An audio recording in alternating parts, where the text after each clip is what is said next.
I am tired of completing the same Minecraft loop over and over again. Get wood, get better tools, find a village, breed villagers, build an iron farm. Instead of mining, trade my way all the way to diamond gear. Then beating the game the same way as always, very, very slowly. Make countless farms until I'm bored. Build a mega storage for every item in the game, and ultimately burn out from doing all of that. I have completed this loop so many times I can't even count it. I want change. I want to work harder for it. That's where GTNH New Horizons comes in, Minecraft's most difficult mod pack. For example, it is so difficult that in order to craft something as nice and easy as glass, you need to get glass dust, which is crafted from quartz sand and a tiny pile of flint dust. You get quartz sand from grinding sand in a mortar and the flint dust from the same process. To make a mortar, you need flint and stone, but it's tedious. In order to smelt that glass dust, you need a steam alloy smelter, something you only make in the Steam age of the game. Before I get there, I need to complete the Stone Age.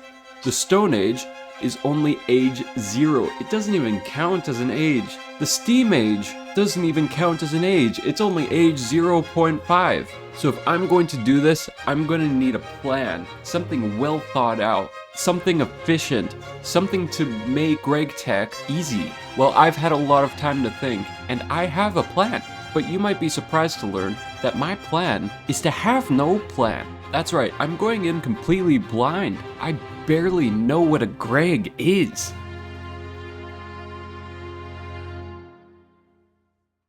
So that's what I set out to do. As soon as I load in, I toss out the quest book. I have a keybind to open it, and that book is one extra slot in my inventory that I need for other useless items. I traverse the brushland and fall victim to several burrows of quicksand before I stumble upon one of the items on my list, a village. This village is great. It's exactly what I need, and so I start pillaging as much loot as I can before nightfall, because the night is dark and full of terrors. You see, in GTNH New Horizons, night is not normal. It is pitch black, so you're already off to a worse experience. But I was not kidding when I said it was full of terrors. The mobs in this mod pack have been amplified. They are stronger, faster, and more destructive. While I'm pillaging, I find one of these very nostalgic houses that I used to live in all the time when I first started playing Minecraft, so I thought I'd set up here and read through some of the first quests after night has fallen. These first quests are aimed at getting you oriented with how the questing system works. They show you this by making you collect dirt. After reading through about 9 quests, the sun rises, and I am able to finally go outside. I'm unhappy with the location of this village, as the biome is quite uncomfortable to be in, so I decide to explore and find something I like better. Along the way, I find one of these RPG huts, and I steal the bed, so now I don't have to craft one. Now I can skip the night. Along the way, I find these wolves, and they look really friendly, so I decided to say hi. As it turns out, the night is not the only thing filled with terrors, as these wolves didn't hesitate to eat me. After I respawned, night swiftly followed, so I head back to the village because I feel safer there. Then I witnessed the villagers' odd sleeping conditions. No wonder there were no beds here. After a swift recovery, I found this biome. It's nice, relatively flat, has a river, and has a humidity of 10. And right across the river is another biome with a humidity of 70.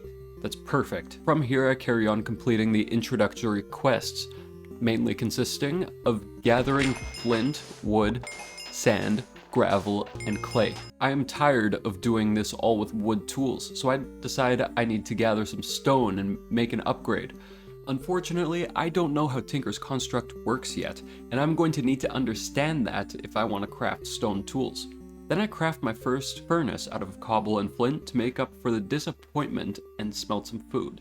I don't have charcoal though. You can't do that in a furnace. You need a coke oven to do that. I'm still missing a few things. On my way through the village the first 2 times, I left a lot of loot behind, as my inventory quickly filled up with all of these different mods. So I pilgrimaged back 2 times through the quicksand to collect the remaining loot.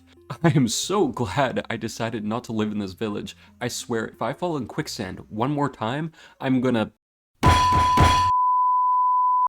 Anyways, finally starting to mine a little bit, I found iron. As you can see here on my wooden pickaxe, the level is too low. I didn't know this at the time, but you can level your tools in order to mine higher quality ores. Growing frustrated with my roadblocks in mining, I move on to another problem that needs my attention quickly. The only food I'm getting is from quests, so I start growing some wheat. That's not all I'll need to get a good source of food, but it's a start. Continuing on with the main quests, the goal right now is to make a coke oven. But before I do that, I need to make a fired clay bucket, which requires that I grind the clay balls into small piles of clay dust and craft those into larger piles of clay dust. Then I can craft that clay dust into an unfired clay bucket, which I have to cure in a furnace. All of that for a bucket that's not even able to withstand lava. I'll need a different bucket for that later on. Taking a look at my nutrition, the food I'm getting from completing the quests has given me a balanced diet, so I'm not all too concerned with growing my food production yet. Something that went right over my head though, as I was sick while streaming my progress, was that you can get water from cactus, but right now using the nearby river is alright. Unfortunately, I don't know how to use Tinker's Construct, but I'm at the quests that will teach me the basics. I thought I would be able to skip crafting all of the tables since I found them in the village, but I'm not able to and have to craft them all. And that made gathering all of those workstations to begin with kind of useless. At least I came out of it with some patterns though. But let me tell you, crafting all of these tables is more difficult than it should have been. You see, I hit a roadblock here. String.